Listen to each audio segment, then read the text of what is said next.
हजुरले चाहिँ एमालेको पार्टीका मान्छेहरूले चाहिँ नेताहरूले पैसा हाल्दैनन्, त्यही भएर चाहिँ जनता आवासको पैसाहरू वितरण गर्न त्यो असम्भव भएको छ भन्ने कुरा आएको थियो।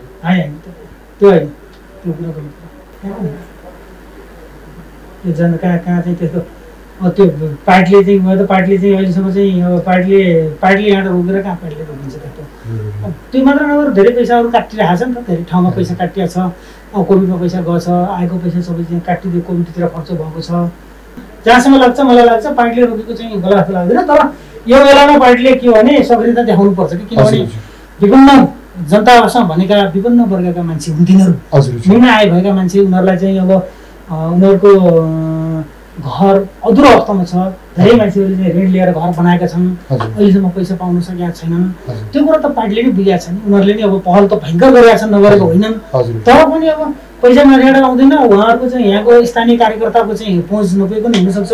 माथि अब ठुलो फन्ड चाहिँ अब धेरै पैसा चाहिँ कोभिडमा खर्च भयो, कोभिडमा खर्च भएपछि पैसा आउने चाहिँ सम्भावना भयो। जनता आवास मार्फत घर बन्ने कति एउटा घर बन्दैछ सर जनता आवासमा? अहिले 121 वटा। कति?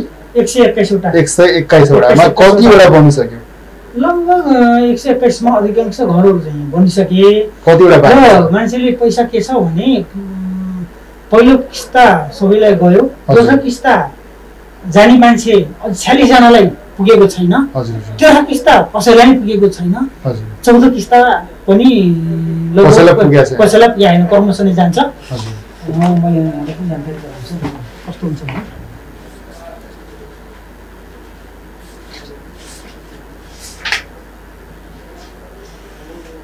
पहिलो किस्तामा 83,333 रुपियाँको दरले चाहिँ जान्छ प्रत्येकलाई। त्यो पहिलो किस्ता सबै बागलुङले दियो, हामीले 6 जनालाई मात्रै दियो।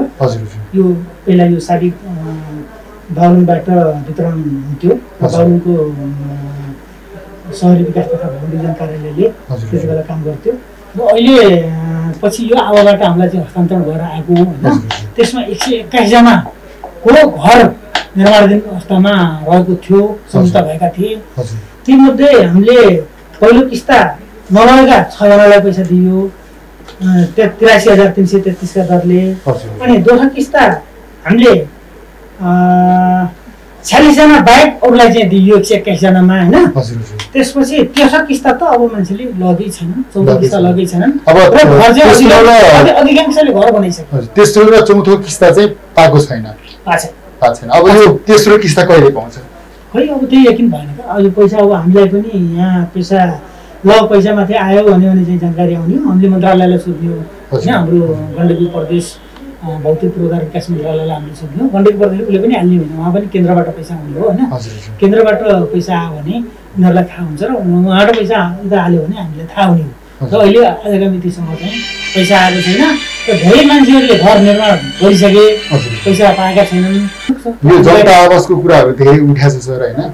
अनि त्यो भएको कारणले अब नैराश्य त छाएको छ कि हामी घर बनाउँछौँ भनेर सरकारले नीति ल्याएको छ, तर उनीहरूले जनताले चाहिँ घर यताउता गरेर सुरु गरिसकेको छ, तर सरकारको पैसा नआउँदाखेरि अल्पत्र परिरहेको छ काम। अल्पत्र परिरहेको छ, पक्कै कुरा हो। यहाँ यति फोन आउँछ। अस्ति हजुर यहाँ आउनुभएको थियो, त्यति बेला पनि यहाँ फोन आएको थियो हामीलाई, बिहानबाट बेलुकासम्म फोन आएको आयो पैसा कहिले आउँछ भनेर बिचरा आतुर अवस्थामा छन्। उनले चाहिँ पैसा अहिलेसम्म चाहिँ पाएका छैनन्। कतिपय मान्छेहरूले ऋण खोजेर घर बनाए, तर पैसा नपाउँदाखेरि त मान्छेहरूलाई त गाह्रो हुन्छ, एकदम गाह्रो हुन्छ नि। मलाई पनि त्यो कुराहरू आयो कि तपाईँको यहाँ चाहिँ यो थड्के भइसके पछाडि त्यहाँ चाहिँ जनता आवासको कुराहरू चाहिँ अलिकति अल्पत्र परिरहेछन् होइन। त्यो चाहिँ एक्चुअली सोधिदिन पर्यो है, त्यहाँसम्म गएर भन्ने कुरा आएको कारणले। जति चिन्तित हुन्छ नि यसमा पैसा आएन, जनताहरूले धेरै दुःख पाए, पैसा चाहिँ आएन भनेर जति त्यति नै हामी छौँ होइन। यहाँ अब राजनीतिक दलका मान्छेहरूले सोधेको गर्नुहुन्छ, पार्टीका एमालेकै मान्छेले सोध्नुहुन्छ, नेपाली काङ्ग्रेसले सोध्नुहुन्छ, माओवादीले सोध्नुहुन्छ, सबैले किन पैसा आएन, कहिले आउने हो सर पैसा आएन, यहाँ धेरैको पैसा आउँदै आएन भनेर सबै मान्छेहरूले, राजनीतिक दलका कार्यकर्ताहरूले सबैले सोध्नु भएको छ। एमालेका, काङ्ग्रेस, माओवादी सबै पार्टीका। अब कहिले चाहिँ आउँछ त पैसा?